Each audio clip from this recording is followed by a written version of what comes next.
ஹே கதைக்கு நீங்கள் வந்துட்டீங்களா? கதை சொல்ல நானும் வந்துட்டேன். இன்னைக்கு நம்ம பார்க்க போகிற ட்ராமாவோட ஒன்லைன் என்ன அப்படின்னு பார்த்தீங்கன்னா, அம்மா கட்டாய கல்யாணம் பண்ணி வைக்கிறதுக்காக நினைக்கிறாங்க. அதனால ஹீரோயின் வீட்டை விட்டே ஓடி போகிறா. அந்த மாப்பிள்ளை பிடிக்கலன்னு சொல்லிட்டு அப்படி போகும்போது நம்ம ஹீரோவை பார்த்து ஹீரோயினுக்கு பயங்கரமாக ஹீரோ மேலே லவ் வந்துடுது. ஹீரோவுக்குமே ஹீரோயின் மேலே லவ் வந்துடுது.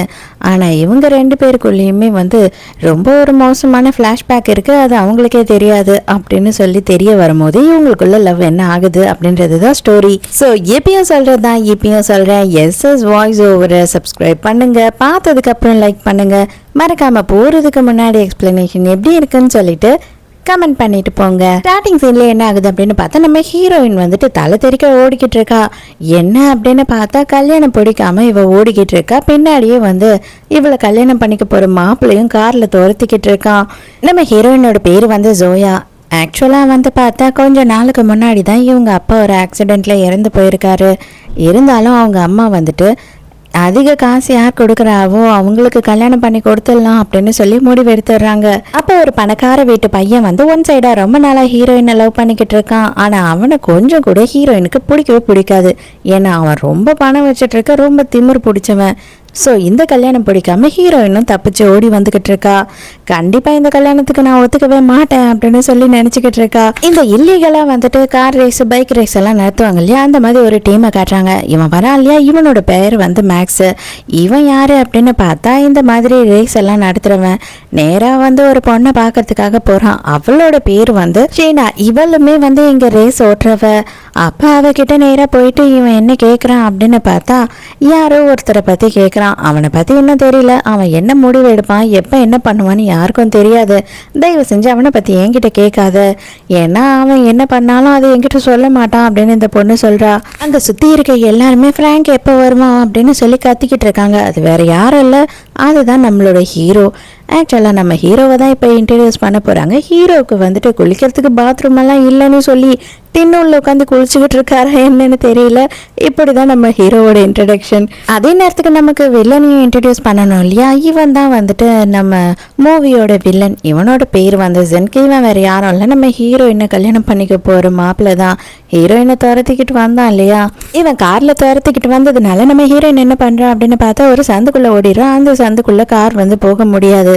அதனால அவனுமே இப்போ இறங்கி துரத்த ஆரம்பிக்கிறான். இந்த ஊரில் நீ எங்கே போனாலுமே என்கிட்ட இருந்து தப்பிக்கவே முடியாது, ஏன்னா இந்த ஊர்ல அப்படி என்னோட செல்வாக்கு அப்படின்னு மனசுக்குள்ள அவன் நினைச்சுக்கிறான். பயந்துகிட்டே ஹீரோயின் தலை தெறிக்க ஓடினா இல்லையா, அவ என்ன பண்றா அப்படின்னு பார்த்தா, ஹீரோவோட ரூம்க்கு ஓடிடுறா போல. அங்க பார்த்தா ஹீரோவை ஷேம் பப்பி ஷேமா பாத்துடுறா. ஐயோ தயவு செஞ்சு என்னை மன்னிச்சிடுங்க, நான் வேணும்னு இதெல்லாம் பண்ணல, நான் அவசரத்துல இங்க ஓடி வந்துட்டேன், எனக்கு ஹெல்ப் பண்ணுங்க அப்படின்னு கேக்குறா. எனக்கு அதுக்கெல்லாம் நேரம் இல்லை, தயவு செஞ்சு இங்க இருந்து வெளியில போ அப்படின்னு சொல்லி ஹீரோயினோட கையை பிடிச்சி தரன்னு இழுத்துட்டு போறான். இங்கே நான் செத்தாலும் சாவனே தவிர நான் வெளியில மட்டும் போக மாட்டேன். இப்போதைக்கு நான் தப்பிக்கல அப்படின்னா கண்டிப்பா வாழ்நாள் பூரா என்னால தப்பிக்க முடியாது அப்படின்னு சொல்லிட்டு ஹீரோயின் போக மாட்டேன் அப்படின்னு சொல்றா. அப்ப கரெக்டா வில்லனும் என்ன பண்றான் அப்படின்னு பார்த்தா கதவை தட்டுறான். ஹீரோவும் ஹீரோயினும் அங்கேயே தான் நின்றுக்கிட்டு இருக்காங்க. ஹீரோ மட்டும் என்ன வேணும் உங்களுக்கு அப்படின்னு சொல்லி கேட்கும் போது, ஒரு பொண்ணு கல்யாண ட்ரெஸ்ஸோட இந்த சைடு ஓடி வந்தாலும் நீங்க பாத்தீங்களா அப்படின்னு சொல்லி கேட்கறான். ஆமா பார்த்தேன், ஏதோ எதிர்க்க ஒரு தெரு தெரியுது பாத்தீங்களா, அந்த சைடா தான் ஓடினா அப்படின்னு சொல்லி ஹீரோ போய் சொல்றான். ஹீரோயின் கொஞ்சமும் யோசித்தே பார்க்கல, கண்டிப்பா போட்டு கொடுத்துருவான் அப்படின்னு தான் நினைச்சா. வில்லனும் எதுவுமே பேசாம அந்த இடத்த விட்டு அங்கிருந்து கிளம்பி போயிடுறான். டென்ஷனாக இருந்த ஹீரோயினும் ரிலாக்ஸ் ஆகிட்டு, ரொம்ப தேங்க்ஸ் எனக்கு நீங்கள் பண்ண ஹெல்ப்புக்கு அப்படின்னு சொல்லும் போது, இது பார், நான் உனக்கு ஹெல்ப் பண்ணணும்னு நினச்சாலும் இதை பண்ணவே இல்லை, தயவு செஞ்சு சீக்கிரமாக இங்கேருந்து கிளம்பி போய் தோலை அப்படின்னு சொல்கிறான். என்னால் இந்த வெட்டிங் ட்ரெஸ்ஸோடையே எல்லா இடத்துக்கும் போயிட்டு இருக்க முடியாது. நான் கண்டிப்பாக போனேன் அப்படின்னா எங்கே கேட்டாலும் அடையாளம் சொல்லிடுவாங்க, நான் மாட்டிக்குவேன், எனக்கு வேறு எதனா ஒரு ட்ரெஸ்ஸை கொடு அப்படின்னு கேட்குறா. உடனே இவனை என்ன பண்ணுறான்னா இவனோட ட்ரெஸ்ஸையே ஒன்று கொடுக்குறான். இவங்க ரெண்டு பேரும் ட்ரெஸ் மாற்றிட்டு ரெடியான உடனேயே ஹீரோ என்ன சொல்கிறான்னா, சரி ஓகேவா, நானே உன்னை எங்கன்னா சேஃபான இடத்துல கொண்டு போய் விட்டுடுறேன், கண்டிப்பாக அவங்க இங்கே மறுபடியும் தேடுறதுக்காக வருவாங்க அப்படின்னு சொல்கிறான். இன்னமும் அவங்க எல்லாரும் அதே ஏரியாவில் தான் தேடிக்கிட்டு இருக்காங்க. ஹீரோயின் கடைசியாக இங்கே வந்ததுனால, நீ எல்லாம் கல்யாணத்தை விட்டு பாதியில் ஓடி வந்ததுக்கு அவனையே கல்யாணம் பண்ணி குடும்பம் நடத்திருக்கலாம். ஏன்னா உன்னால் அங்கேருந்து பார்க்கிங் வரையில் கூட ஓடி வர முடியல, உனக்கு மூச்சு வாங்குது, இதில் நீ எப்படி ஓடி போவ அப்படின்னு சொல்லி கலாச்சிக்கிட்டு இருக்கான். அடே உன் காலை பற்றியா எவ்வளோ நீட்டாக வச்சுட்டு இருக்க, நீ ஜம்ப் பண்ணி செம்ம ஃபாஸ்ட்டாக ஓடிடுற, ஆனால் என்னால் முடியல, நான் என்ன பண்ணுறது அப்படின்னு கலாச்சிட்டு இருக்கா. இவ்வளோ தொலைவு கூட்டிகிட்டு வந்து விட்டுட்டேன், அப்படியே கிளம்பு அப்படின்னு சொல்கிறான். அப்போ தான் இவ என்ன பண்ணுறா அப்படின்னு பார்த்தா, என்கிட்ட ₹1 கூட காசு கிடையாது, எனக்கு டாக்ஸிக்கு கூட பணம் கிடையாது, எப்படியாவது எனக்கு டாக்ஸிக்கு மட்டும் பணம் கொடு, கண்டிப்பாக உன்னோட நம்பர் கொடுத்தீங்கன்னா நான் திருப்பி கொடுத்துட்றேன் அப்படின்னு சொல்கிறா. இவன் ஒரு லுக்கு விடுறான். இல்லை இல்லை சத்தியமாக கொடுத்துருவேன் அப்படின்னு சொல்லும் போது, நீ என்னோட நம்பரை வாங்கலாம் அப்படின்னு சொல்லி ட்ரை பண்ணுறியோ, பார்த்த உடனே நான் ரொம்ப ஹேண்ட்ஸமாக இருக்கான் அப்படின்னு சொல்லிட்டு என்னை கரெக்ட் பண்ணலான்னு பார்க்குறியா அப்படின்னு கேட்குறான். கண்டிப்பாக என்னோட மனசில் அந்த மாதிரி எண்ணமே கிடையாது, நீ அட்ரஸ் கொடுத்தீங்கன்னா ஜஸ்ட்டு நான் கொரியர் கூட பண்ணி விட்டுறேன் அப்படின்னு சொல்கிறா. அதுக்கப்புறம் ஹீரோக்கே பாவமாக இருக்குது. சரி நீ எங்கே போகணுமோ சொல்ல, நானே கொண்டு போய் விட்டுறேன் அப்படின்னு சொல்லி இவனோட கார்லேயே ஏற்றுறான். ரொம்ப நேரமாக வந்து அவளும் சீட் பெல்ட்டை போடுறதுக்கு ட்ரை பண்ணிட்டு இருக்கா, அவளால் போட முடியல. விடு விடு, இதுக்கு கூட உனக்கு தெம்பு கிடையாது, நீ வீட்டை விட்டு ஓடி வந்து அவன்கிட்ட இருந்து எப்படி தான் தப்பிக்க போறியோ, எனக்கு கொஞ்சமும் நம்பிக்கையே இல்லை அப்படின்னு சொல்லி இவனே சீட் பெல்ட்டை போட்டு விடுறான். சரி நீ எங்கே போகணும் அப்படின்னு கேட்கும் போது, நான் வந்துட்டு என்னோட பாட்டி வீட்டுக்கு போகணும் அப்படின்னு சொல்கிறா. ஏய் உன் பாட்டி வீட்டுக்கு தான் நீ போவேன்றதை தானே அப்போ அவங்க ஃபஸ்ட்டு யோசிப்பாங்க அப்படின்னு கேட்கும்போது, இல்லை இல்லை எங்கள் பாட்டி வீடு வந்து லேக்கில் இருக்குது, எனக்கு ஸ்விம்மிங் தெரியாது, அது மட்டும் இல்லாமல் எனக்கு தண்ணினா ரொம்ப பயம், கண்டிப்பாக நான் அங்கே போவேன் அப்படின்னு சொல்லி அவங்களுக்கு தோணவே தோணாது அப்படின்னு சொல்கிறா. ஹீரோவும் ஹீரோயினும் அந்த இடத்த விட்டு கிளம்புறாங்க. அப்போ தான் வந்து பார்க்கும்போது இந்த பார்க்கிங்கில் இல்லீகலாக ரேஸ் எல்லாம் ஓட்டுவாங்க இல்லையா இவனோட டீமு, அவங்க எல்லாருமே அங்கே தான் இருக்காங்க. ஹீரோவையும் ஹீரோயினையும் பார்த்த உடனே மேக்ஸ் வந்து ஷீனா கிட்ட சொல்கிறான், இவன் எங்கே போகிறான், அது மட்டும் இல்லாமல் இவன் கூட பாரு ஏதோ ஒரு பொண்ணு, இதுவரையில் எந்த பொண்ணும் இவன் கூட நான் பார்த்ததே இல்லை அப்படின்னும் போது ஷீனாக்கு செம்ம கடுப்பாகுது. அவள் எவ்வளோ இருக்கும் அப்படின்னு சொல்லி இவ கடுப்பாகிறா. இவ கடுப்பாகிறத பார்க்கும்போது எல்லா நாடகத்துலேயும் வர மாதிரி ஒன் சைடு இவ்வளோ தான் இருப்பான்னு நினைக்கிறேன். அதே நேரத்துக்கு வில்லனை காட்டும் போது அவன் வந்துட்டு ரிங்கை வச்சுக்கிட்டு வெட்டிங்கை விட்டு ஓடி போயிட்டேடி பாவி, உன்னை சும்மா மட்டும் நான் விட மாட்டேன், ஏன் கூட தான் நீ வாழ்ந்தாகணும், உனக்கு வேறு வழியே இல்லை அப்படின்னு சொல்லிட்டு எங்கே இருந்தாலும் அவன் எனக்கு தேவை அப்படின்னு ஆர்டர் போட்டுக்கிட்டு இருக்கான். ஒரு ஹோட்டலில் ஹீரோ என்ன பண்ணுறான்னா, நம்ம டின்னர் சாப்பிட்டு போகலாம் அப்படின்னு சொல்லிட்டு ஹீரோயினை உட்கார வச்சுட்டு எங்கேயோ போகிறான். அந்த இடத்துல யாரோ 2 பொண்ணுங்க வராங்க. அவங்களுக்கு ஹீரோயினை நல்லா தெரிஞ்சிருக்கு. ஓ நீயா, நீ வந்து பெரிய பணக்காரனை யாரையோ கல்யாணம் பண்ண போகிற அப்படி இப்படின்னு உங்கள் அம்மா சொல்லிக்கிட்டு இருக்காங்க, ஆனால் நீ என்னன்னா இந்த மாதிரி ஒரு அழுக்கு டிஷர்ட்டை போட்டுட்டு இங்கே உட்காந்துக்கிட்டு இருக்க அப்படின்னு கலாய்க்கிறா. சும்மா இல்லாமல் நம்ம ஹீரோயினோட அப்பாவை பற்றி வேற ஏதோ தப்பாக பேசுகிறா. உங்கள் அப்பாவால் தான் உனக்கு இந்த நிலைமை, அவர் வந்துட்டு பிஸ்னஸ் எல்லாத்தையும் லாஸ் பண்ணி விட்டுட்டாரு, நீங்கள் மொத்தமும் நடு ரோட்டுக்கு வந்துட்டீங்க, நீ இன்னும் எவ்வளோலாம் அவஸ்தப்பட போகிற பாரு அப்படி இப்படின்னு சொல்லிட்டு ஹீரோயினுக்கு சாபமாக விட்டுட்டு இருக்கான். ஹீரோயினுக்கு அவங்க அப்பாவை பற்றி சொன்ன உடனே செமையாக டென்ஷன் ஆகி பலார்னு ஒன்று கண்ணத்துலேயே வச்சிடுறா. இவளுங்க 2 பேர் இருக்காங்க, ஹீரோயின் ஒருத்தி தானே இருக்கான், அதனால இவங்க 2 பேரும் சேர்ந்து ஹீரோயினை வெளியில் போ, உனக்கு இங்கே வர்றதுக்கு தகுதியே இல்லை அப்படி இப்படின்னு சொல்லிட்டு பிடிச்சி தள்ளுறாங்க. அப்போ கரெக்டாக ஹீரோ வரான். வந்த உடனே அவன் இங்கே என்ன பண்ணுறான் அப்படின்னு பார்த்தா கண்ணாடி ஒன்று இருக்குது, அதை அப்படியே உடைக்கிறான். மரியாதையா நீங்களாம் இங்கேருந்து போயிடுங்க, இல்லை அப்படின்னா எனக்கு கோவம் வந்துடுச்சு, நான் என்ன பண்ணுவேனே தெரியாது அப்படின்னு சொல்லிட்டு அங்கே இருக்க எல்லாத்தையும் தள்ளி உடைச்சிக்கிட்டே இருக்கானா. அப்போ அங்கே இருக்க மேனேஜர் வந்துடுறாரு. அங்கே வேலை செய்கிறவனையே பலான்னு ஒன்று கண்ணத்தில் விட்டு, ஏன்டா நீ ஒழுங்காக பார்த்துக்க மாட்டியா, உன்னால தாண்டா இதுக்கு எல்லாமே ஆச்சு, நீ தான் வந்து சேலரியிலேருந்து இது எல்லாத்துக்கும் செலவு கொடுத்து ஆகணும் அப்படின்னு சொல்லி பயங்கரமாக கோவப்பட்டுக்கிட்டு இருக்கான். காரில் போயிட்டு இருக்கும்போது ஹீரோயின் வந்து கேட்குறா, அவர் வந்துட்டு ஏதோ உன்னை பார்த்து ரொம்ப பயந்தா மாதிரி இருக்கே, எதனால அப்படின்னு சொல்லி கேட்கும்போது ஹீரோ அதெல்லாம் ஒன்றும் இல்லை, அவர் சும்மா தான் அப்படி சொல்லியிருப்பாரு, அவருக்கு ரொம்ப நஷ்டமாயிடுச்சு இல்லையா, அதுக்காக ஃபீல் பண்ணி அப்படி சொல்லியிருப்பாரு, மற்றபடி அவர் யாருன்னெலாம் எனக்கு தெரியாது அப்படின்னு சொல்கிறான். ஹீரோயினுக்கு கொஞ்சம் டவுட்டாகவே இருக்குது. ஹீரோயின் எந்த இடத்துல ட்ராப் பண்ண சொன்னாலும் அந்த இடத்துல ஹீரோ கொண்டு வந்து ஹீரோயினை ட்ராப் பண்ணிட்டு அங்கேருந்து கிளம்பி போயிடுறான். இவளே லைட்டை போட்டுக்கிட்டு இப்போ தான் உள்ளே வர, ஆனால் இவளுக்கு முன்னாடி வில்லன் அங்கே வந்து உட்காந்துக்கிட்டு இருக்கான். என்னம்மா நீ இங்கே தான் வருவேன்னு எனக்கு தெரியும், என்னால் உன்னை விட்டுட்டு இருக்க முடியாது, உன்னால் என்கிட்ட இருந்து தப்பிக்கவே முடியாது அப்படின்னு சொல்கிறான். இதுக்கு மேலேயும் வந்துட்டு உன்னை விட்டுருவேன் அப்படின்னு நினைக்கிறியா, கண்டிப்பாக இதுக்கு மேலே உன்னை வெளியிலேயே விட மாட்டேன் அப்படின்னு சொல்லி இனிமேல் உன்னை அடிச்சு தான் வைக்க போகிறேன் அப்படின்னு சொல்கிறான். நான் ரொம்ப நல்லவனா கல்யாணம் பண்ணிட்டு ஃபர்ஸ்ட் நைட் பண்ணலாம் அப்படின்னு பார்த்தேன், ஆனால் நீ வந்துட்டு என்னை நல்லவனா இருக்க விடல, அதனால ஃபர்ஸ்ட் நைட்டை பண்ணிட்டு அப்புறமா நான் கல்யாணம் பண்ணிக்கிறேன் உன்னை அப்படின்னு சொல்லிட்டு ஹீரோயினை அப்யூஸ் பண்ணுறான். ஹீரோயினை விட்டுட்டு ஹீரோ போயிட்டு இருக்கான் இல்லையா, ஆனால் அவனுக்கு என்னவோ மனசு கேட்கவே இல்லை, ஹீரோயின் ஞாபகமாகவே இருக்கு, அவள் என்ன பண்ணிட்டு இருப்பான் அப்படின்னு தோணுது. இங்கே பார்த்தா அவனை அடித்து இழுத்து தள்ளிட்டு நம்ம ஹீரோயின் வேக வேகமாக ஓடி வந்துக்கிட்டு இருக்கா. உன்னால் என்னை விட்டுட்டு எங்கேயும் ஓடி போக முடியாது, உன்னால் தப்பிக்கவே முடியாது, நீ எந்த இடத்துக்கு போனினாலும் மூளை முடுக்குக்கு போனினாலும் உன்னை கொண்டு வந்துடுவேன்னு சொல்கிறானா. கரெக்டாக ஹீரோ வந்து அங்கே நின்று கத்துறான். சீக்கிரமா இந்த சைடு வா அப்படின்னு சொல்லிட்டு அப்பாடா கடவுளே பார்த்த மாதிரி ஆயிடுது ஹீரோயினுக்கு. ஹீரோயினும் வராளா, அவளால வேகமா ஓடி வர முடியல. ஹீரோ என்ன பண்றானா வேகமா ஓடி வந்து அவளை தூக்கிக்கிறான். அவ பயங்கர டயர்ட் ஆயிடுறா. பின்னாடியே வில்லனும் துரத்திக்கிட்டே வரான். ஆனாலும் ஹீரோ வந்து ஃபாஸ்டாவே வந்துடுறான் அவனோட காருக்கு. இனி நீ தாண்டா என்னோட ஜென்ம எதிரி, உன்னை உயிரோடையே விட மாட்டேன் அப்படி இப்படின்னு சொல்லிட்டு வில்லன் வந்து கத்திக்கிட்டு இருக்கான். ஹீரோ கார் எடுத்துட்டு சல்லுன்னு போயிடுறான். பாதி வழியிலேயே ஹீரோயின் என்ன சொல்றேன் அப்படின்னா, நான் ஒரு இடம் சொல்றேன், அங்க என்ன கூட்டிட்டு போ, பட் ஆனா அதுக்கு வந்து ரூட்டெல்லாம் சொல்ல முடியாது, அதனால நானே வண்டியை ஓட்டுறேன் அப்படின்னு சொல்றேன். இவனுமே சரி ஓகே அப்படின்னு ஒத்துக்கிறான். அப்பதான் ஹீரோயின் என்ன சொல்றேன் அப்படின்னு பார்த்தா, இதை பாரு என்ன மன்னிச்சிடு, நான் வேற வழி இல்லாம தான் உங்ககிட்ட போய் சொல்லிட்டேன், என்னை நீ காப்பாத்தி தான் ஆகணும், அப்படி இல்லை அப்படின்னா நம்ம 2 பேருமே இப்பயே சேர்த்து போயிடலாம் அப்படின்னு சொல்லி காரை வேகமா ஓட்டுறா. இவன் வந்துட்டு இதெல்லாம் எனக்கு தேவையில்லாத வேலை, நான் எதுக்காக உன் பிரச்சனையை எடுத்து என் தலையில போட்டுடணும், என்னால முடியாதுன்னு சொல்றான். அவளா கொலவெறி வேகத்துல வேகமா வண்டி ஓட்டிக்கிட்டு இருக்கா. இவன் உல்லாசமா ஜாலியா உட்காந்து காத்து வாங்கிக்கிட்டு இருக்கான். இவனை பார்க்கும் போது அவளுக்கு செம்ம கடுப்பாயிடுது. ஐயோ இவன் கூட போனா கண்டிப்பா நம்மளே சேர்த்து போட்டு தள்ளிடுவான் போல இருக்கு. ஒரு வழியா வேற வழியே இல்லாம அவளே வந்து வேகமா கொண்டு போய் நிறுத்திடுறா ஒரு இடத்துல. இதுக்கு மேல எனக்கு என்ன பண்றதுன்னே தெரியல அப்படின்னு சொல்லிட்டு ஹீரோயின் கதறி கதறி அழறா. உடனே அவன் என்ன சொல்றான்னா டிஷ்யூ பேப்பரை கொடுக்குறான். இதுக்கு மேலேயும் இந்த மாதிரி முட்டாள்தனமா எதுவும் பண்ண மாட்டேன்னு சொல்லு, அதுக்கப்புறம் உனக்கு நான் ஹெல்ப் பண்றதை பத்தி யோசிக்கிறேன் அப்படின்னு. அது எப்படிடா நீ எனக்கு ஹெல்ப் பண்ணாம போவ அப்படின்னு சொல்லிட்டு ஹீரோயின் என்ன பண்றா அப்படின்னு பார்த்தா ஹீரோ இழுத்து கிஸ் பண்ண ஆரம்பிச்சிடுறா. ஹீரோவுமே திருப்பி கிஸ் பண்றான். அதனால வந்து கன்ஃபார்மே ஆயிடுச்சு ஹீரோ வந்துட்டு ஹீரோயின்னு காப்பாற்ற போறான் அப்படின்ற விஷயம். எப்பயுமே வந்து எங்க அப்பா மட்டும்தான் என்னை பத்தி கவலைப்பட்டிருக்காரு, ஆனா முறையா நீ வந்து என்னை பத்தி கவலைப்படுறத நான் பார்த்தேன், அதனால தான் எனக்கு வேற வழியே இல்லாமல் உன்கிட்ட ஹெல்ப் கேட்கணும்னு நினச்சேன். எங்கள் அப்பாவுக்கு அடுத்து என்னை பற்றி யோசித்த ஒரே ஆள் நீ தான் அப்படின்னு சொல்கிறா. அப்படியா, அப்போ உங்கள் அப்பா கிட்டேயே நீ ஹெல்ப் கேட்க வேண்டியது தானே, எதுக்காக இந்த கட்டாய கல்யாணம் நடக்குது அப்படின்னு கேட்குறான். எங்கள் அப்பா இறந்துட்டாரு, பயங்கரமான பிஸ்னஸ் லாஸில் இருக்கிறதுனால எங்கள் அப்பா வந்துட்டு ஒரு கார் ஆக்சிடெண்ட்டில் இறந்து போனார். அந்த லாஸ் எல்லாம் எங்கள் அம்மா சரி கட்ட முடியாமல் எல்லா பிஸ்னஸையும் விற்றுட்டாங்க. கடைசியாக என்னையும் விற்றுட்டாங்க. அந்த பணக்காரனுக்கு என்னை விற்றுட்டாங்க எங்கள் அம்மா. அதனால தான் இந்த கட்டாய கல்யாணம் நடக்குது.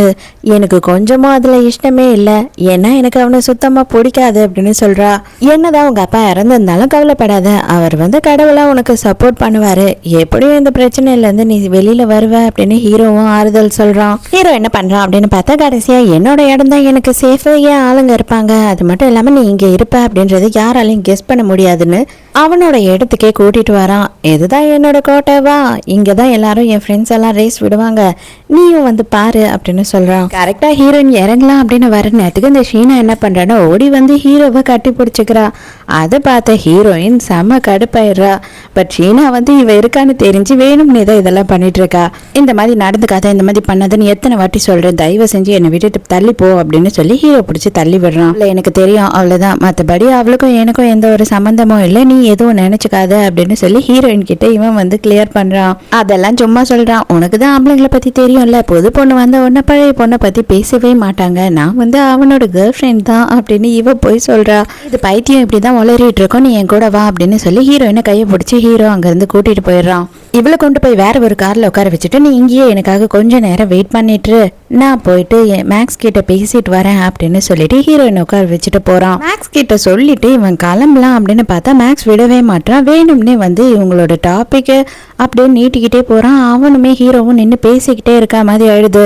அந்த டைமுக்கு ஷீனா என்ன பண்றா அப்படின்னு பார்த்தா வேணும்னே ஹீரோயின் பக்கத்துல காரை கொண்டு போய் நிறுத்திட்டு இப்போ உனக்கும் எனக்கும் மேட்ச் வச்சுக்கலாம், யார் வின் பண்ணுறாங்களோ அவங்களுக்கு தோத்தவங்க வந்து அவங்க ஓட்டின காரை கொடுத்துடணும், நீ வந்து ஹீரோக்கு தகுதியானவளா இல்லையா அப்படின்னு நானும் தெரிஞ்சுக்கணும்ல அப்படின்னு சொல்லி ஹீரோயினை வெறுப்பேத்துறா. உடனே ஹீரோயினும் அவ்வளோதானே வா பார்த்துக்கலாம் அப்படின்னு சொல்லிடுறா. ஹீரோ பேசிட்டு வர போது கரெக்டாக இவங்க 2 பேரும் கார் எடுத்துக்கிட்டு கிளம்புறாங்க. அப்போவே ஹீரோக்கு புரிஞ்சிடுது, இதனால தான் நீ இவ்வளோ நேரம் தேவையில்லாத ஆணையெல்லாம் பிடுங்கிட்டு இருந்தியான்ற மாதிரி கேட்குறான். ஆனால் நீங்கள் தப்பான ஆள்கிட்ட போட்டி வச்சுட்டீங்க அப்படின்னு சொல்லி ஹீரோ சொல்கிறான். ஷீனாவை அவளால் வின் பண்ண முடியுமா என்ன அப்படின்னு சொல்லிட்டு மேக்ஸ் சொல்லும் போது அட போடா இப்பதான் எனக்கு என் மரணத்தை கண்ணு முன்னாடி காமிச்சாவ அப்படின்னு மனசுக்குள்ள ஹீரோ நினைச்சுக்கிறான். அதே மாதிரி ஹீரோயின் தான் வந்து முன்னாடி வந்துடுறா, வின் பண்ணிடுறா. இருந்தாலும் ஷீனா என்ன பண்றா அப்படின்னு பார்த்தா உன்னை நான் நம்பவே மாட்டேன், நீ ஏதோ ஃப்ராடுத்தனம் பண்ணியிருக்க அப்படி இப்படின்னு சொல்லி ஹீரோயின் கிட்ட பயங்கரமாக சண்டை போடுறா. இதை பாரு, நீ தோத்துட்ட, எதுக்காக இவ்வளோ சீனை போடுற அப்படின்னு சொல்லும் போது ஹீரோ வந்து திட்டுறான். நீ என்னதான் பண்ணிட்டு இருக்க, எதுக்காக நீ இந்த வேலையெல்லாம் பண்ற, இது உன்னோட வேலை கிடையாது அப்படின்னு சத்தம் போடுறான். அப்போ கடைசியாக ஷீனா கிட்ட ஹீரோயின் என்ன சொல்கிறா அப்படின்னா, எனக்கு வந்து சாவோட பயமே தெரியாது, ஏன்னா டெய்லியுமே நான் சாவை பார்த்துக்கிட்டு தான் இருக்கேன், நீ வந்து உன்னோட சாவோட பயத்தை பார்த்ததுனால தான் நீ தோத்துட்ட, நான் ஜெயிச்சிட்டேன் அப்படின்னு சொல்றா. ஹீரோவும் ஹீரோயினும் அப்படி இப்படி சுத்தி முடிச்சுட்டு ஹீரோ வந்து அவனோட வீட்டுக்கு ஹீரோயினை கூட்டிட்டு வரான். இவங்க வர்றதுக்குள்ளேயே பார்த்தா இந்த ஷீனா என்ன பண்றான்னா, ஹீரோ வீட்டுக்கு வந்திருக்கா, டவலோட நின்றுட்டு இருக்கா. என்னது இது, இன்னைக்கு தான் வந்து புதுசா ஒரு கேர்ள் ஃப்ரெண்டை பார்த்தா அதுக்குள்ள வீட்டுக்கு கூட்டிட்டு வந்துட்ட, இதெல்லாம் கொஞ்சமும் சரியே இல்லை அப்படின்னு சொல்றா. இதெல்லாம் பார்க்கும்போது ஹீரோயினுக்கு செம்ம கடுப்பாயிடுது. இதை பாரு, தயவு செஞ்சு டென்ஷன் ஆகாத, நான் வேற ஒரு ரீசனுக்காக என்னோட வீட்டு சாவியை அவகிட்ட கொடுத்தனே தவிர மற்ற எல்லாமே அவள் வந்து ப்ளே பண்ணிட்டு இருக்கா, அவள் ட்ராமா பண்ணுறா அப்படின்னு சொல்லும் போது கூட ஹீரோயினுக்கு கோவமாக தான் இருக்குது. நான் கழுத்தை பிடிச்சி தள்ளுறதுக்குள்ள மாதிரி அது எங்கேருந்து போயிடு அப்படின்னு சொல்லிட்டு ட்ரெஸ் எல்லாம் ஹீரோ எடுத்து கொடுத்த உடனே அவளுமே கோவப்பட்டுக்கிட்டே அங்கேருந்து போயிடுறா. இங்கே பார்த்தா ஒரே ஒரு பெட்ரூம் தான் இருக்குது, ஒரே ஒரு காட்டு தான் இருக்குது. ஹீரோயின் வந்துட்டு நான் எங்கே தான் இப்போ தங்கட்டும் அப்படின்னு கேட்கும் போது, இதை பாரு, எனக்கு இன்னைக்கு ரொம்ப டயர்டாக இருக்குது, அதனால நான் பெட்டில் தான் படுத்து தூங்க போகிறேன், நீ வந்து அப்படியே ஓரமாக கீழே எங்கன்னா படுத்துக்கோ இல்லை சோஃபாவில் படுத்துக்கோ அப்படின்னு சொல்கிறான். இல்லை அதுவும் முடியல, ரொம்ப குளிராக இருக்குது அப்படின்னா தாராளமாக நீ வந்து இந்த சைடில் படுத்துக்கலாம், எனக்கு என் மேல் நம்பிக்கை இருக்குது, உனக்கு உன் மேல் நம்பிக்கை இருந்தால் படுத்துக்கோ அப்படின்னு சொல்கிறான். உடனே ஹீரோயினும் எனக்கு என் மேல் நம்பிக்கை இருக்குது, நான்லாம் ஒன்றும் பண்ண மாட்டேன் அப்படின்னு சொல்கிறா. ஹீரோட மனசுக்குள்ளே பரவாயில்லையே, வந்து படுக்க மாட்டான்னு நினச்சேன், நம்மளை ரொம்ப நம்புறாளோ அப்படின்னு தோணுது. இப்போ தான் ஒரு விஷயத்த காட்டுறாங்க. என்ன ஆயிருக்கு அப்படின்னு பார்த்தா, ஷீனா வந்துட்டு அந்த ரேஸ் ஓட்டிட்டு முடிச்சுட்டு கிளம்பும் போது வில்லன் இருக்கான் இல்லையா, அவன் வந்துட்டு ஹீரோயினை பார்த்தீங்களா அப்படின்னு சொல்லி ஃபோட்டோவை காட்டுறான். எங்கன்னா பார்த்தா வந்துட்டு எனக்கு இன்ஃபார்ம் பண்ணுங்க அப்படின்னு சொல்லி அவனோட கார்டை கொடுத்துட்டு போகிறான். ஆனால் அவள் பார்த்தேன் பார்க்கல அப்படின்னு எதுவுமே சொல்லலை. இவனுக்கு கொஞ்சம் டவுட்டாக இருக்குது. ஹீரோ வீட்டிலேருந்து செம கடுப்பாக வந்து என்ன பண்ணுறா அப்படின்னு பார்த்தா வில்லனுக்கு ஃபோன் பண்ணி என்கிட்ட அவனோட வீட்டு கீ கூட இருக்கு, நேரம் வாங்க நான் தரேன் அப்படின்னு சொல்லிடுறா. மறுநாள் காலையில் ஹீரோ மட்டும் ஃபர்ஸ்ட் எழுந்து குளிச்சுக்கிட்டு இருக்கான். அந்த டைமுக்கு வில்லன் இருக்கான் இல்லையா, அவன் கிட்ட சாவியை கொடுத்துட்றா. அவன் வந்து பெட்ல உட்காந்துக்கிட்டு தங்கமயில ஏந்திரமா என்ன பாருமா கண்ணு தோறமா அப்படின்னு கொஞ்சிக்கிட்டு இருக்கான். ஹீரோயின் இது கனவா நினைவான்னு தெரியலடா, அட பாவி உள்ளே புறா வந்துன்ற மாதிரி அலண்டு அடிச்சு எழுந்து உட்கார்றா. அங்க இருந்த கிளாஸை உடைச்சு அவ கழுத்தாண்டு வச்சுக்கிட்டு தயவு செஞ்சு பக்கத்துல வராத, வந்தேன்னா வந்து நான் கூத்திக்கிட்டு சேர்த்துருவேன் அப்படின்னு சொல்லிட்டு இருக்கான். இதை பாரு, நீ இதுக்கு மேலேயும் என்கிட்ட இருந்து தப்பிச்சு எங்கேயும் ஓட முடியாது, நான் என் ஆளுங்களோட இங்க வந்துட்டேன் அப்படின்னு சொல்லிக்கிட்டு இருக்கான். ஹீரோ இப்போதான் இங்க வரான், குளிச்சு முடிச்சுட்டு என்னடா நடக்குதுன்ற மாதிரி பாக்குறான். வரும்போதே அலர்ட்டா வர ஹீரோ என்ன பண்றான்னா டக்குன்னு வந்து வில்லனோட ஆளுங்கள்லாம் அடிக்க ஆரம்பிச்சிடறான். ஆளுங்க எல்லாரையும் அடிச்சு போட்டுறானா. அதுக்கப்புறம் ஹீரோயின் பக்கத்துல போய் நின்னுக்கிட்டு இதுக்கு மேல வந்துட்டு ஓ வேலை இங்க வேலைக்கே ஆகாது, தயவு செஞ்சு கிளம்பு, இதுக்கு அப்புறமும் சரி இவளை நான் விட்டு கொடுக்கறதாவே இல்லை, நீ இங்க இருந்து போய் தான் ஆகணும் அப்படின்னு சொல்றான். அப்பவும் அவன் போக மாட்டான். இதுக்கு மேலேயும் உன்னை சும்மா விட முடியாதுன்னு சொல்லிட்டு அங்க இருக்க பாட்டில் எடுத்து அவன் மண்டையிலயும் ஒண்ணு வைக்கிறான். ஃபுல்லா கிளாஸ் பீஸா இருக்கவே ஹீரோயினை அப்படியே ஹீரோ தோல்ல தூக்கிக்கிட்டு போகும்போது அப்பதான் வில்லன் ஒரு விஷயத்தையே சொல்றான். உன் ஃப்ரெண்டு வந்து உன்னை பத்தி எல்லாத்தையும் சொல்லிட்டான், நீ ஒரு கொலைகாரன்னு எனக்கு தெரிஞ்சிடுச்சு, இதை பாரு அவன் கூட போகாத, அவன் ஒரு கொலைகாரன், அவன் கொலை பண்ணியிருக்கான், அது எல்லாத்தையும் வந்துட்டு மறைச்சு வாழ்ந்துகிட்டு இருக்கான், நீ அவன் கூட போனீன்னா உனக்கு தான் பிரச்சனை, அவன் என்னை விட மோசமானவன் அப்படி இப்படின்னும் போது ஹீரோயின் அப்படியே அவ ஃபிங்கரை காமிச்சிட்டு போயிட்டே இருக்கா. இவன் மேல இருந்து ஹீரோவையும் ஹீரோயினையும் பாக்குறான். பார்த்தா ஹீரோ வந்து வேணும்னே இவனை வெறுப்பேற்றதுக்காக அங்கேயே நின்று ஹீரோயினை கிஸ் பண்ணிட்டு இருக்கான். அடே உன்னை நான் சும்மா விட மாட்டேன்டா அப்படின்னும் போது அதெல்லாம் அப்புறம் பாத்துக்கலாம் அப்படின்னு சொல்லிட்டு வேணும்னே மறுபடியும் அவளை வெறுப்பேற்றுற மாதிரி பண்ணிட்டு இருக்கான். ஹீரோவும் ஹீரோயினும் என்ன பண்ணுறாங்க அப்படின்னு பார்த்தா ரொம்ப ஒரு ரிமோட் பிளேஸ்க்கு போயிடுறாங்க. அங்கே வந்துட்டு அவன் வரமாட்டான், சீக்கிரமாக எப்படியும் அவனால் கண்டுபிடிக்க முடியாது அப்படின்னு நினச்சிக்கிட்டு இருக்கும்போது ஹீரோயினுக்கு உறுத்திக்கிட்டே இருக்குது. அவன் கடைசியாக ஒரு வார்த்தை சொன்னானே, அது என்ன, உன்னால் சொல்ல முடிஞ்சா சொல்லு அப்படின்னு கேட்கும்போது ஆமாம் உண்மைதான், அது அவன் பொய்யெல்லாம் சொல்லலை, என்னால் ஒருத்தர் ஆக்சிடெண்ட்டில் இறந்து போயிட்டாரு, நான் ஃபுல் குடி போதையில் வந்தேன், கார் வர்றது தெரியாமல் அவரை நான் வந்துட்டு என்னை பிடிக்க வராருன்னு சொல்லிட்டு தள்ளி விட்டுட்டேன்னு அவர் தெரியாமல் அந்த கார் முன்னாடி விழுந்து இறந்து போயிட்டாரு, அன்னையிலேருந்து நானே நிம்மதி இல்லாமல் தான் வாழ்ந்துக்கிட்டு இருக்கேன், அவருக்கும் ஒரு ஃபேமிலி இருந்திருப்பாங்க, அதை நினச்சி ஒரு நாளும் வந்துட்டு நான் நிம்மதியாக சாப்பிட்றதில்ல தூங்குறதில்ல அப்படின்னு சொல்லி பயங்கரமாக ஃபீல் பண்ணி அழறான். கவலையே படாத, இதுக்கப்புறம் வந்துட்டு உன்னோட கஷ்டத்தில் ஒரு நாளும் நான் உன் கூட துணையாக இருப்பேன் அப்படின்னு ஹீரோயின் சொல்கிறா. ஹீரோயினோட அம்மா ஹீரோயினுக்கு கால் பண்ணுறாங்க. ஹீரோயின் தனியாக வந்து பேசும்போது அவங்க என்ன சொல்கிறாங்க அப்படின்னு பார்த்தா, உங்கள் அப்பா விட்டுட்டு போனதில் உனக்காக ஒரே ஒரு வீடு மட்டும்தான் இருக்குது. உங்கள் அப்பா ரொம்ப ஆசையாக பார்த்து கட்டினாரு. நீ மட்டும் வரல, நான் சொல்கிறவனை கல்யாணம் பண்ணலை அப்படின்னா அந்த வீடை நான் ஏலத்தில் விட்டுடுவேன் அப்படின்னு சொல்கிறாங்க. ஹீரோயினுக்கு ரொம்ப மனசு சங்கடமாயிடுது. கூடிய சீக்கிரம் நானே அந்த வீட்டை வாங்குவேன் அப்படின்னு ஹீரோயின் சொல்லும் போது, அந்த வீடு ஆல்ரெடி ஏலத்துக்கு வரதான் போது, நீ வாங்கிறதுக்கான சான்ஸே கிடையாது. இப்போதைக்கு உன்னால் வாங்க முடியும் அப்படின்னா அதுக்கு நீ வந்துட்டு உன்னை கட்டிக்க போகிற மாப்பிள்ள இருக்கான் இல்லையா, அவன் கிட்ட வந்தீங்கன்னா அவன் உனக்கு வாங்கி தருவான். இல்லைனா அந்த வீடு இனிமேல் உனக்கு கிடைக்காது. யார் வாங்கினாலும் அதை இடித்து தள்ளிடுவாங்க அப்படின்னு சொல்கிறாங்க. அந்த வீட்டோட விலை மதிப்பு வந்து 30 கோடி கொடுத்து ஹீரோவால் அந்த வீட்டை வாங்கி தர முடியாது. கண்டிப்பாக அதுக்கான ஹெல்ப் அவனால் பண்ண முடியாது. அது இல்லாமல் அவனே பயங்கரமான மன உளைச்சல்ல இருக்கான். அவனை இதுக்கு மேல நம்ம கஷ்டப்படுத்தக்கூடாது அப்படின்னு ஹீரோயின் நினைக்கிறா. வேற வழியே இல்லை, ஹீரோவை விட்டு பிரிஞ்சுதான் போகணும் அப்படின்ற மனநிலைமைக்கு ஹீரோயின் வந்துடுறா. அதனால இவளே வந்து என்ன பண்றா அப்படின்னு பார்த்தா ஹீரோவை போய் கிஸ் பண்றா. இவங்க 2 பேரும் அன்னைக்கு நைட்டு ஒன்னா இருக்காங்க. தூங்கி எழுந்த உடனே மறுநாள் காலையிலேயே வந்துட்டு, உன்னை நான் பிரேக்கப் பண்றேன், நான் உன்னை விட்டுட்டு போக போறேன், அதுக்காக தான் நைட்டு உன் கூட ஒன்னா இருந்தேன் அப்படின்னு சொல்லி அவன் தலையில குண்டல்லி போட்டுடுறா. நேற்று உனக்கு ஏதோ ஒரு கால் வந்தது, அதுல இருந்து தான் நீ மூட் ஆஃபாக இருக்க. என்னவா இருந்தாலும் பரவாயில்ல, தயவு செஞ்சு என்கிட்ட சொல்லு, நம்ம பிரச்சனையை பார்த்து பேசி முடிக்கலாம் அப்படின்னு சொல்கிறான். இது பேசி முடிக்க வேண்டிய பிரச்சனையே இல்லை, பெரிய பண பிரச்சனை அப்படின்னு இவன் மனசுக்குள்ளே யோசித்துக்கிறா. நம்பி தானே வந்தேன், உன்னால் வந்துட்டு எனக்கு ஒரு நல்ல வாழ்க்கையை கொடுக்க முடியும் அப்படின்னு எனக்கு தோணலை. இப்போ வரைக்கும் வந்து நம்ம அங்கேயும் எங்கேயோ ஓடி எங்கேயோ தான் தங்கிட்டு இருக்கோம். நீ அந்த அளவுக்கு பெரிய ஆளாகவும் எனக்கு தோணலை. எனக்கு காசு வேணும்னு தான் நான் உன்னை விட்டுட்டு போகிறேன். நான் அதனால என்னோட ஃபியான்சியே கல்யாணம் பண்ணிக்கலான்னு இருக்கேன் அப்படின்னு சொல்லிடுறாளா. ஹீரோக்கு மனசு உடைஞ்சு போயிடுது. அடுத்த சீன்லயே பார்த்தா ஃபேமிலியா உட்காந்து லஞ்சு சாப்பிட்டுக்கிட்டு இருக்காங்க. நம்ம ஹீரோயின், வில்லனு, அப்புறம் ஹீரோயினோட அம்மா. அவங்க வந்து ஹீரோயினை பயங்கரமா ஃபோர்ஸ் பண்றாங்க எல்லாத்துக்கும். இப்போ கொஞ்சமாவது ஒயின் குடிக்க போறியா இல்லையா, சாப்பிட போறியா இல்லையா, அதுக்கப்புறம் என்ன நடக்கும்னு தெரியும்ல, அப்படி இப்படின்னு அவங்கள மிரட்டிக்கிட்டே இருக்காங்க.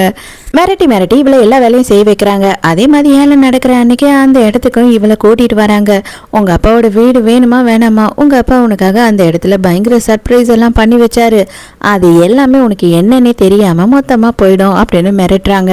வில்லன் என்ன பண்றான் அப்படின்னு பார்த்தா, லட்சக்கணக்கில் பிரேஸ்லெட்டை வாங்கி ஹீரோயின் கைக்கு போட்டு விடுறான்.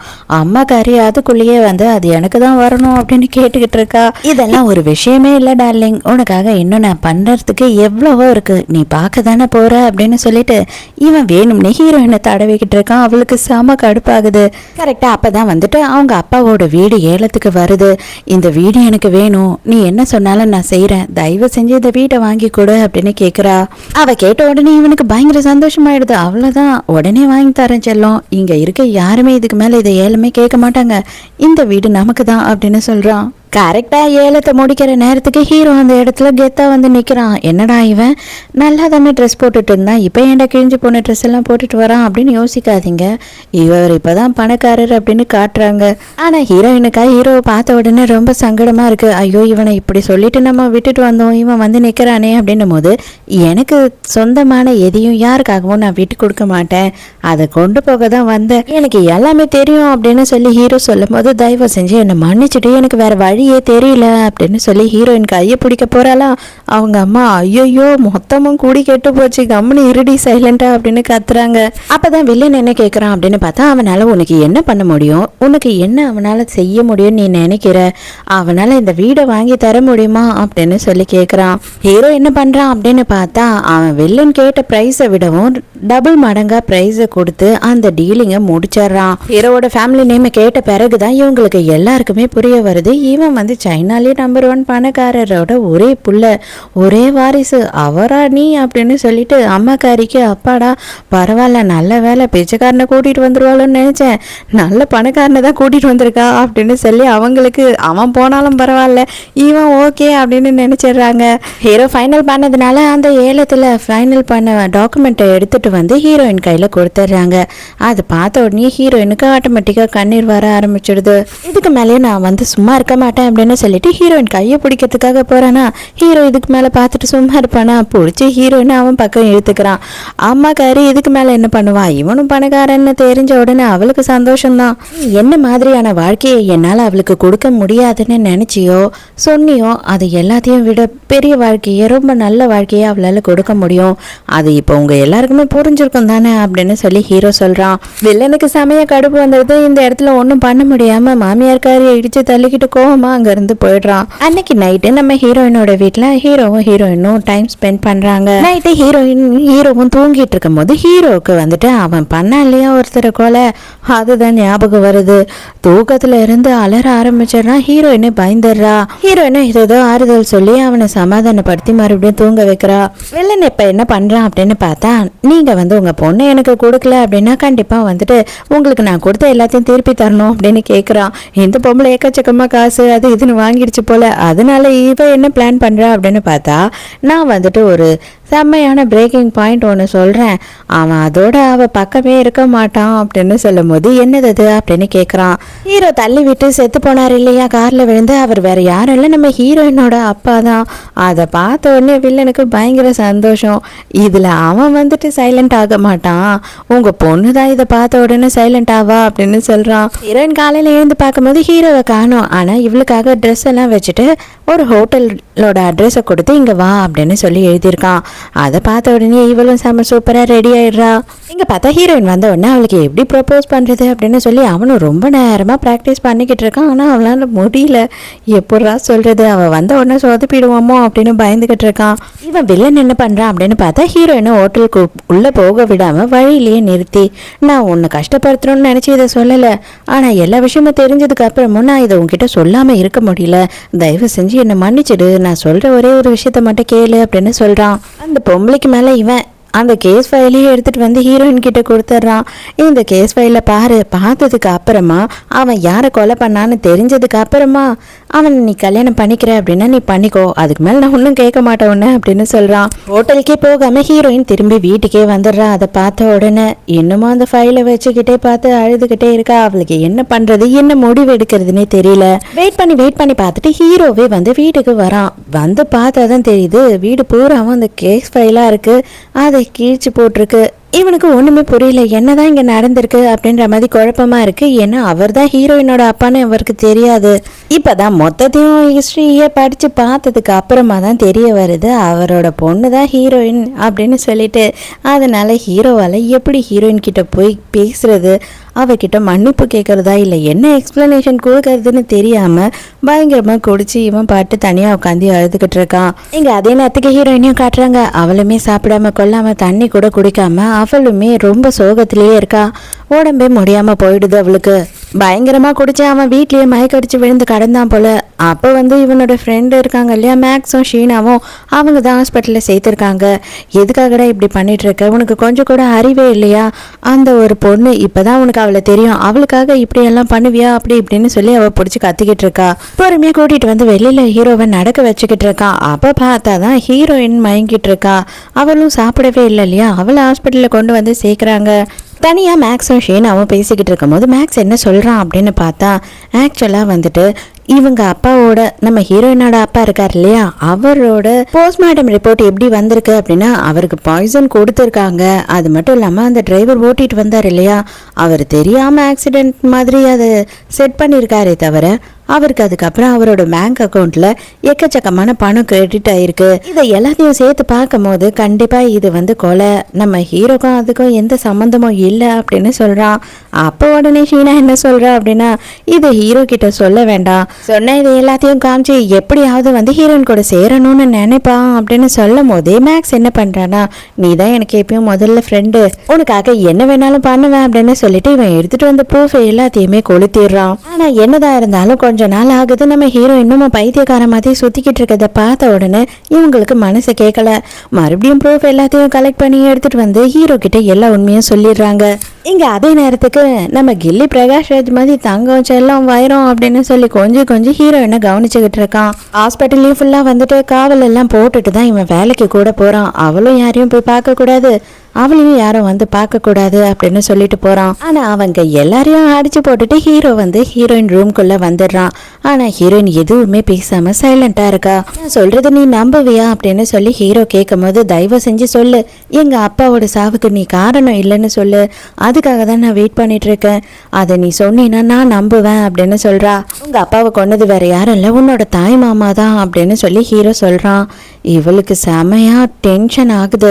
நேரா அங்க இருந்து அந்த டிரைவரோட வீட்டுக்கு ஹீரோ கூட்டிட்டு போறான். அங்க வந்துட்டு அவனும் சொல்ல மாட்டேன் அப்படி இப்படின்னு சொல்லி மறுட்டு பிடிக்கிறான். அதுக்கப்புறம் எல்லா உண்மையும் சொல்லிடுறான். ஆமாம்மா, ஆல்ரெடி வந்து ட்ரக் கொடுத்து தான் உங்க அப்பாவை அனுப்பியிருக்காரு உங்க மாமா. அவர் தான் வந்துட்டு நீ லைட்டா கார்ல மோது போதும் அவர் செத்துருவாரு அப்படின்னு சொன்னாரு. நானும் அதையே பண்ணேன். எங்க அம்மாவுக்கு வந்து கேன்சர், அவங்க ட்ரீட்மெண்ட்க்கு காசு வேணுன்றதுக்காக நான் அதை பண்ணேன். உங்க மாமா தான் வந்து அவரோட அக்கௌண்ட்லேருந்து எனக்கு காசும் அனுப்புனாரு அப்படின்னு சொல்றான். இவர் இவ்வளோ நாளுமே வந்துட்டு அவரோட ப்ரூஃப் எல்லாம் இன்னமும் பத்திரமா தான் வச்சுட்டு இருக்காரு. அதாவது அவர் வந்து இவரை கொலை பண்ண சொன்னார் இல்லையா, அதை ரெக்கார்ட் பண்ணி வச்சிருக்காரு. அது மட்டும் இல்லாமல் இவரோட பேங்க் அக்கௌண்ட்டுக்கு காசு வந்தது இல்லையா, அந்த ப்ரூஃப் அது இது எல்லாத்தையும் ஹீரோக்கும் ஹீரோயினுக்கும் கொடுக்குறாரு. என்ன ஆனாலும் சரி, யாரா இருந்தாலும் சரி, கண்டிப்பா அவங்கள நான் சும்மா விட மாட்டேன், நீ கவலைப்படாத அப்படின்னு சொல்றான் ஹீரோ. இது இவர் இருக்காரு இல்லையா, இவர் தான் நம்ம ஹீரோயினோட தாய் மாமா. அவங்க அக்கா கிட்ட வந்து பேசிக்கிட்டு இருக்காரு. அதாவது ஹீரோயினோட அம்மா கிட்ட, எனக்கு இன்னும் பணம் வேணும், எனக்கு பிஸ்னஸ் எல்லாமே லாஸ்ல ஆயிடுச்சு அப்படி இப்படின்னு சொல்லிக்கிட்டு இருக்கும் போது அவங்க, அட போடா, என் பொண்ணை நான் சொன்ன மாதிரி கல்யாணம் பண்ணிக்காம போயிட்டா, என்கிட்டலாம் பணமே இல்லை, என்னோட பிஸ்னஸே லாஸ்ட்ல தான் போயிட்டு இருக்கு, என் புருஷன் செத்தனாலா நான் என்ன பண்றதுன்னே தெரியல அப்படின்னு அவங்க புலம்பிக்கிட்டு இருக்காங்க. இவன் என்ன பண்றான் அப்படின்னு பார்த்தா, எனக்கு நீ காசு கொடுத்தே ஆகணும் அப்படின்னு மிரட்டுறான். அப்பதான் இவன் என்ன பண்றான் அப்படின்னு பார்த்தா, உன் புருஷனும் அப்படிதான் எனக்கு காசை கொடுத்துக்கிட்டே இருந்தான். சடனா நான் கேட்கும் போது நீ பிஸ்னஸ் எல்லாம் லாஸ் பண்ற, அது மட்டும் இல்லாமல் நீ கள்ளத்தனமாக இந்த கேம்பிளிங் எல்லாம் ஆடிக்கிட்டு இருக்க, அதில் தான் எல்லா காசையும் நீ விட்டுற, நான் கண்டிப்பாக கொடுக்க மாட்டேன் அப்படின்னு சொன்னார். அதுக்கப்புறம் தான் உன் புருஷனையே நான் போட்டு தள்ளிட்டேன் அப்படின்னு சொல்கிறான். அவனை போட்டு தள்ளின எனக்கு உன்னை போட்டு தள்ள எவ்வளோ நாள் ஆகும், எவ்வளோ நேரம் ஆகும், நீயே சொல்லு. உன் பொண்ணு வந்து அவன் கூட ஓடி போயிட்டா, கண்டிப்பாக இங்கே வரவே போகிறதில்ல, இந்த மொத்த சொத்தம் இனிமேல் எனக்கு தான் அப்படின்னு சொல்லி அவங்க அக்கா கழுத்தை பிடிச்சி நெரிக்கிறான். ஆனால் கரெக்டான டைமுக்கு நம்ம ஹீரோவும் ஹீரோயினும் அந்த இடத்துக்கு வந்து அவங்க அம்மாவை காப்பாற்றிடுறாங்க. இவன் தாமா அவங்க அப்பாவை கொண்டிருக்கான் அப்படின்னும் போது, எல்லாமே எனக்கு தெரியுமா, நான் ப்ரூஃபோடு தான் வந்திருக்கேன், இந்த ஆளை சும்மா விட மாட்டேன் அப்படின்னு சொல்றா. நடந்ததெல்லாம் நடந்து போச்சு, இந்த விஷயத்தை இதோட விட்டுருங்க அப்படின்னு சொல்லும் போது, அடே எங்க அப்பாவோட உயிரே போச்சு, அது மட்டும் இல்லாம இவன் உன்னால கொலைகாரன்ற பழியை ஏத்துக்கிட்டு இருக்கான் அப்படின்னு சொல்றா. இதை பார், என்னவா இருந்தாலும் சரி, உங்க அப்பா வந்து கான்சியஸே இல்லாம தான் போய் கார் முன்னாடி விழுந்தாரு, அதுக்கும் எனக்கு எந்த பொறுப்பும் கிடையாது அப்படின்னு சொல்றான். சடனா ஹீரோயினோட அம்மா என்ன பண்றாங்க அப்படின்னு பார்த்தா, அவர் செத்து போனதுக்கு அப்புறம் தாண்டா எங்களோட வாழ்க்கையே நாசமா போச்சு, இது எல்லாத்துக்கும் நீ தான் காரணம் அப்படின்னு சொல்லி கத்தி எடுத்து சொருகிடுறாங்க.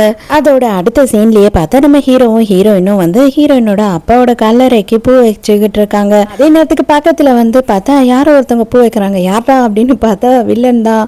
எப்படியோ உங்க அப்பாவோட சாவுக்கு நியாயம் கிடைச்சிடுச்சு, அது வரைக்கும் சந்தோஷம், நான் எல்லாத்துலேயும் வந்து விலைக்கு போயிடுவேன்னு மட்டும் நினைக்காத, நீ அவனை விட்டுட்டு வர வரைக்கும் நான் வெயிட் பண்ணிக்கிட்டே தான் இருப்பேன் அப்படின்னு சொல்கிறான். டேய், உன்னை அவசரப்பட்டு வில்லன்னு சொல்லிட்டனும் அப்படின்னு தான் எனக்கும் தோணுது, அதெல்லாம் உனக்கு கனவுல தான் நடக்கும், கனவுல கூட ஏன் பொண்டாட்டியை பார்த்துறாது இனிமே அப்படின்னு சொல்லிட்டு ஹீரோ அங்கேருந்து கூட்டிகிட்டு போகிறான். ஃபைனலாக ஹீரோவும் ஹீரோயினுக்கு ப்ரப்போஸ் பண்ணிடுறான். அவங்களோட ஃப்ரெண்ட்ஸே அதுக்கு எல்லாரும் ஹெல்ப் பண்ணுறாங்க. நம்ம ஷீனாவும் ஹெல்ப் பண்ணுறா. கடைசியா என் கூட கார் ரேஸுக்கு வாடா அப்படின்னு சொல்லிட்டு வில்லன் வர ஹீரோவை கூப்பிடுறானா. வில்லன்னு சொல்லி அப்படியே பழகிடுச்சுங்க. ஆனால் அவன் வில்லன்லாம் இல்லை, பாவம். இதை பாடுறா, நான் உன் கையிலலாம் தோக்கவே மாட்டேன், அப்படியே தோத்தாலும் என் பொண்டாட்டியை உனக்கு கொடுத்துருவேன் மட்டும் நினைக்காத, கொன்னே போடுவேன் அப்படின்னு சொல்லி முறைக்கிறான். இதோடையே இந்த ட்ராமா முடியுது. இந்த ட்ராமா உங்களுக்கு பிடிச்சிருந்ததா, என்னோட எக்ஸ்பிளனேஷன் பிடிச்சிருந்ததான்னு சொல்லிட்டு மறக்காம எனக்கு கமெண்ட்ல சொல்லுங்க. நாளைக்கும் மறக்காம கதை கேட்க வந்துருங்க. நானும் மறக்காம கதை சொல்ல வந்துடுறேன். பாய்.